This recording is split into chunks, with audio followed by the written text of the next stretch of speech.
There we go. Hey family, it's Tasha MamabearPrepping. So you already know what time it is. Get your drink, pull up. Welcome to the channel. Welcome back to the channel. We're going to get into it today. We're going to talk about fortification of your home. Now, what I want to do is, I've done this topic several times, okay? And I'm pretty sure that's paint right there, you guys. Yeah, paint all in my hair. We've talked about fortification on this channel several times. I have several videos on this. I'll try to pull them and link them just so you can kind of see my progression of things I talk about. Some of the stuff will be repeats, but what I wanted to do today was a little bit different and give you, and some of these are going to be different, you guys, but projects, home projects, things to do that have to do with fortifying your home or in the thought process of fortifying your home to get you going. So basically, get your pen and paper. We're going to talk about fortification, a lot of the stuff you've heard before, but I've put some stuff on the list that's a little bit different mindset when I talk about fortification and really protecting your home, because protecting your home is important because your preps are here, your preparedness items are here, you're here, your family's here. And so it's important to protect all that stuff. Okay. So this is going to be my list of preparedness projects, if you will, ways to fortify your home or things to think about in regards to fortifying your home and making your home a harder target overall for all types of things. Okay. So first thing I have is fortifying and kick-proofing all your doors. So basically all I want you to do is a project of yours should be, what are all the entry points of your home in regards to doors? And how can you make them stronger? How can you make them kick-proof? How can you, whether that's upgrading the door type, is that, completely replacing the door? Is that replacing the screws and making it, with the longer screws? Is that replacing kick points? Is that adding locks, extra locks, night lock, and the bull lock and different locks to the door itself?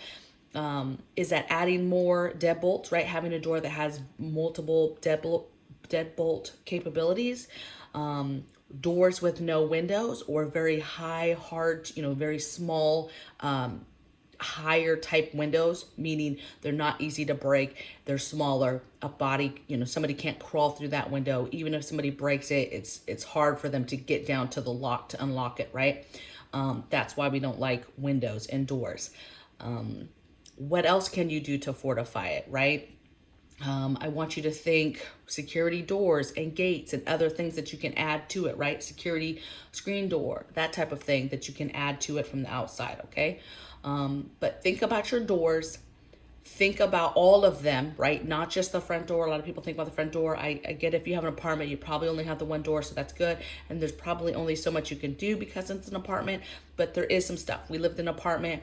We redid all the screws to 4-inch screws, and then we got locks. It took us a while to find a lock that we could, implement on an apartment door, but we got a lock that we liked, that we felt safe. And of course we put up the peephole cam on that apartment door as well, okay? So doors. Next thing I want you to do is add extra locks to your windows. You're going to go that's the entry point. How do people get into your home? It's doors and windows. You go to every single window, every single room. Just walk through. How could somebody get through this window? How can I fortify this window? Is that some type of film, okay, that you can put up that helps, the shattering of the window, right? So it's harder to break it because you have this barrier film up. Is it dowel rods in the windows? Is it other locking mechanisms in the windows? How are you fortifying those windows, okay? Do you have stuff growing and in the way from the outside of those windows that will help as a barrier for people coming in? Do you have heavy furniture? Basically, this is one thing I want you to do too, is walk through each room and say, okay, if I had to barricade, this room has a door, a sliding screen door, and 2 windows. If I had to, what in this room, what pieces of furniture would I move to barricade across those doors and windows? Just think out loud. Okay, I'd put the couch here, I'd put this armoire over here. Think about what you have and what you would move in front of stuff, okay? We've taken it a step further and we have actual wood that we keep in the house in case we needed to board up windows from the inside for whatever reason, okay? We just have it. We have the wood for outside of our home, like the type people would put up before a hurricane or a bad storm. And then we have wood that we've cut for the inside, okay? So think barriers and what you could possibly move in front of stuff if you had to do it, okay?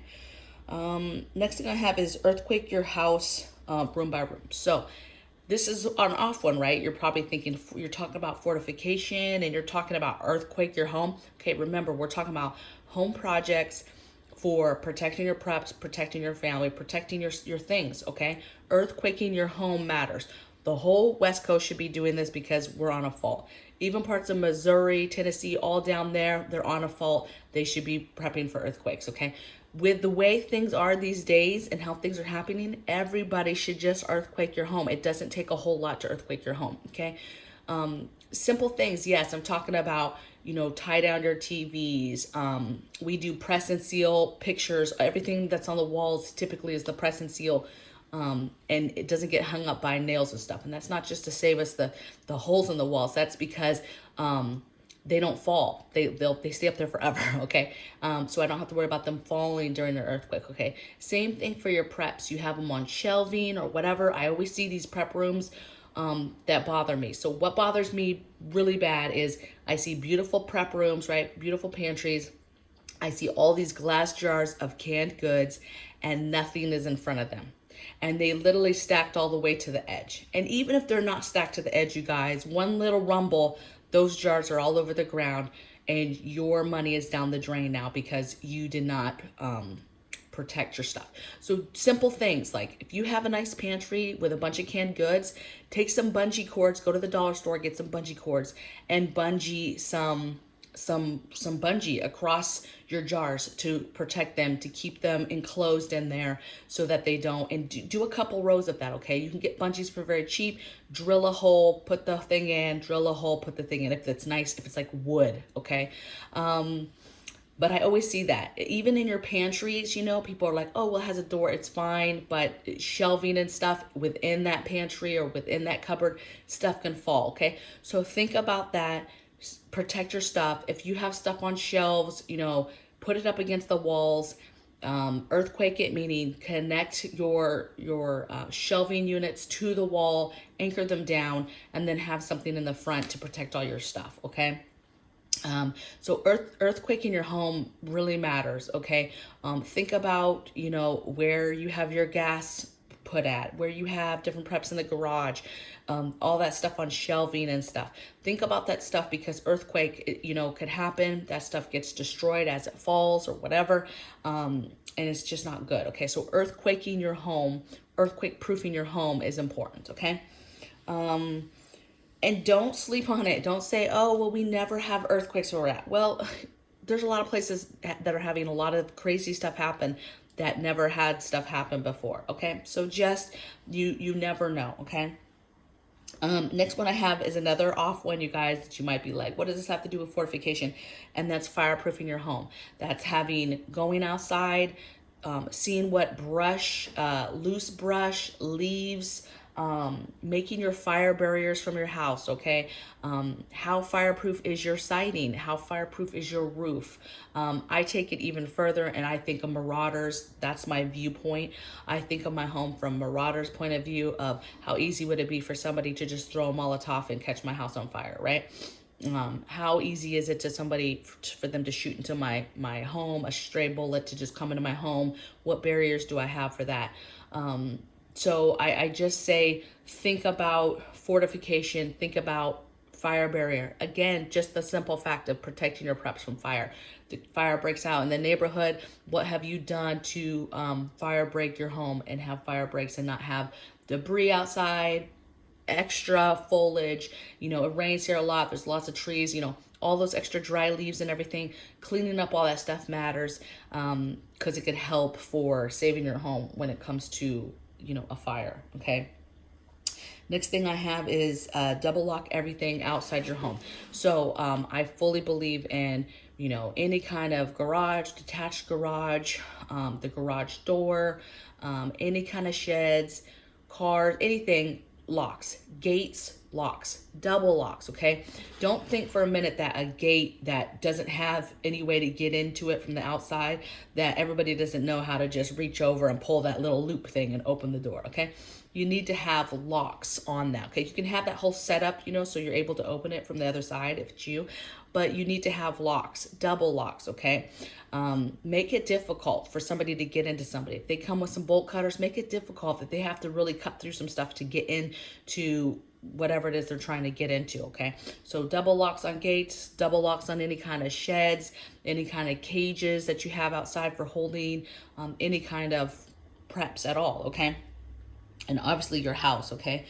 Next thing I have is build barriers. So I just sprinkled a little bit of this at you earlier. So when I think barriers, I think of it, like I said, from a marauder's point of view, right? I think of it from gunfire. I think of it from Molotovs. I think of it from being overran. I think of it as even just simple safety.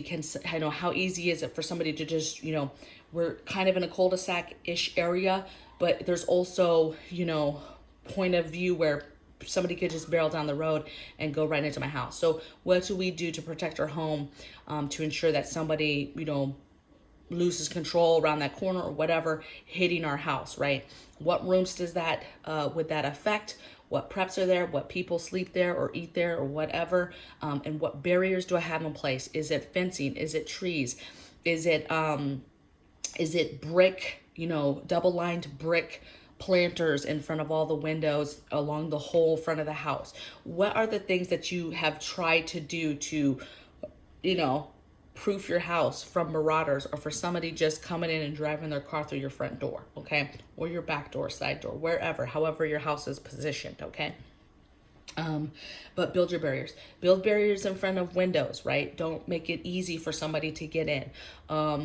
We have blackberry bushes in certain parts of the property that we have left because it's convenient where they're located at as far as people jumping fences or trying to do anything in certain areas, okay? So think about those types of things and natural barriers and things that you can build up to help protect different things. I talked a little bit about barriers from within, right? Walking through, figuring out which things you would put in front of windows or doors if you were trying to protect yourself from the inside, right? But just take a minute and think about barriers and what you could do, okay?